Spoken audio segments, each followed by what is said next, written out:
It now seemed like I was targeted. For the third time in a row, my Amazon packages had gone missing right after delivery, and at this point, my patience was starting to crack. First, I thought maybe it was a delivery mistake, then maybe porch pirates roaming around, but after the third time, I knew this wasn't some random accident. Someone was watching me, waiting for my orders to drop so they could swoop in and claim them like scavengers.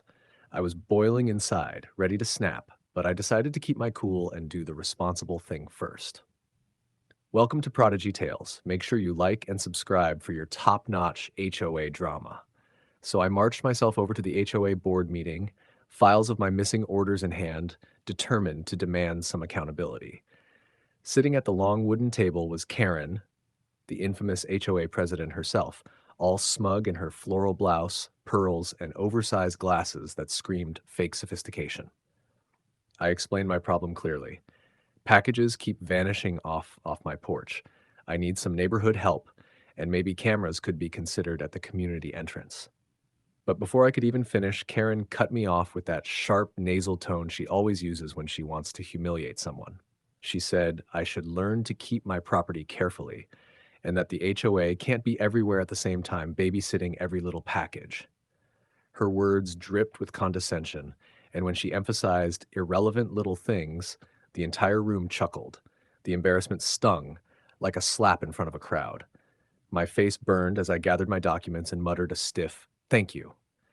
Inside, though, my chest was on fire. I wasn't just pissed at the packages anymore. I was pissed at her, her smug tone, her dismissive wave, and the way she made me look like a clown in front of everyone. I stormed out, my jaw tight, my fists clenched. Something about the way Karen brushed me off felt personal. Before we dive in deeply, let us know in the comments where you're watching this story from. I wasn't going to sit around like some helpless neighbor whining at HOA meetings anymore. If Karen and her crew wouldn't help, then I'd help myself. I needed proof. Solid, undeniable, in-your-face evidence. So I took a long walk to the electronics store instead of ordering online, because clearly anything delivered to my porch was free candy for this thief. After pacing the aisles like a man on a mission, I found what I needed. Discreet little cameras, small enough to hide but sharp enough to capture every twitch of a guilty face. When I got home, I spent the evening mounting them around my porch with surgical precision. One behind the flower pot, another tucked under the railing, one angled high from the corner of the roof. By the time I was done, it looked like a regular porch to the human eye. But to me, it was a fortress of surveillance.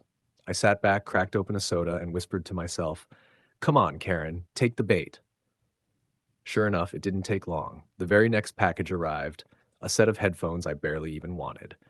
I purposely left it sitting there while I watched from inside like a hunter in a blind. Hours passed, shadows stretched across the street, and then it happened. A figure approached. Blonde bob haircut, oversized sunglasses at dusk, cardigan slung over her shoulders like she was running for homeowners president of America. Karen. She scanned the street, adjusted her glasses, then strutted right onto my porch like she owned it. Without hesitation, she snatched the box, tucked it under her arm, and strutted away. My jaw dropped. Not because she stole it, I expected that, but because it was the same woman who mocked me at the HOA meeting, telling me to keep my property carefully. The audacity was nuclear. I rushed to my laptop, replayed the footage, and there she was in high definition. Karen, the HOA president, package thief, neighborhood hypocrite. My blood boiled so hard I nearly cracked the keyboard. This wasn't about missing packages anymore.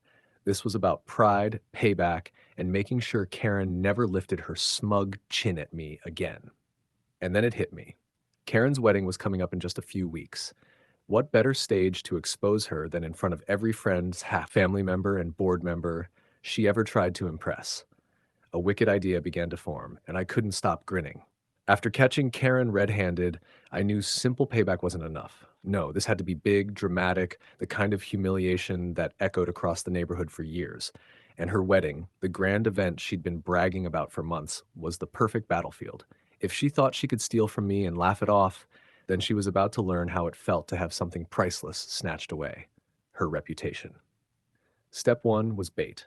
I kept ordering random cheap items, keychains, socks, even a box of stress balls, because I knew Karen couldn't resist. Every time the delivery guy dropped a package, I left it out like fresh meat. And sure enough, Karen took the bait. Again and again.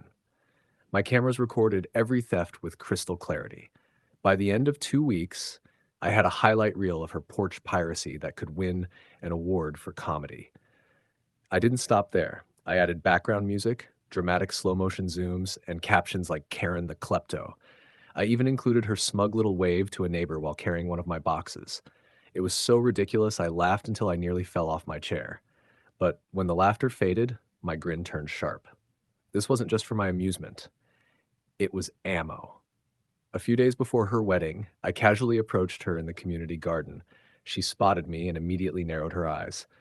"I hope this isn't about those packages you claim are missing," she snapped, her voice dripping with fake innocence. "Because if it is, I'd hate to remind you, you can't blame the HOA for your own carelessness." I smiled, calm as ice. "No, Karen, this isn't about that. It's about your wedding." Her posture stiffened. "My wedding? I want to give a short speech," I said, keeping my tone sweet. "On behalf of the neighborhood, everyone knows how much you've dedicated to this community, and I'd love the chance to recognize you." She looked at me like I'd grown two heads, skeptical but curious. After a long pause, she adjusted her cardigan and finally said, "Fine, keep it short." I walked away hiding my grin. She had no idea what was coming. The wedding day arrived, decked out with white roses, golden ribbons, and way too many sequins. Guests filled the hall, sipping champagne, gossiping, and waiting for Karen to bask in her self-appointed spotlight. I slipped in quietly, dressed sharp, flash drive tucked neatly in my pocket like a loaded weapon. Today wasn't about vows, it was about vengeance. Dinner was served, toasts were made, and then the MC called my name. A special speech from a neighbor who wants to honor the bride. Karen's smile froze when she saw me walk up, but she kept it together, probably imagining I'd shower her with praise. I cleared my throat, smiled warmly at the audience, and began. "Good evening, everyone. We all know Karen as the devoted leader of our HOA, tirelessly keeping the neighborhood in check. But tonight, I'd like to share something most of you don't know." I paused dramatically, signaling the visual guy. The lights dimmed and the screen behind me flickered to life. The first clip rolled. Karen, creeping up my porch, snatching a package, glancing around like a bad soap opera villain. Gasps erupted. The next clip showed her stuffing socks into her tote bag, then waving to a neighbor like nothing happened. Laughter broke out. Then came the slow motion scene of her tripping slightly while stealing a box of stress balls. The captions read, "Karen the Klepto, HOA president by day, porch pirate by night." The room exploded. Karen shot up from her seat, screaming, "Turn it off! That's fake! He edited it!" But the footage kept rolling. Different days, different outfits, same thief. Her groom buried his face in his hands. Her parents whispered furiously. One guest shouted, "That's our president." Another yelled, "What a fraud!" Karen ran toward the projector, but the best man blocked her path, shaking his head in disgust. She spun toward me, her face red as wine, but I simply held the mic and said, "Karen, I told you this wasn't about packages. It was about honesty, and tonight the truth is yours." By the next morning, she had stepped down from the HOA, issued a shaky public apology, and paid me back for everything she'd stolen. The queen of the board had been dethroned, not with paperwork or lawyers, but with her own arrogance. The end. Please like and subscribe for more HOA showdowns like this. Do you think she got what she deserves? Comment below.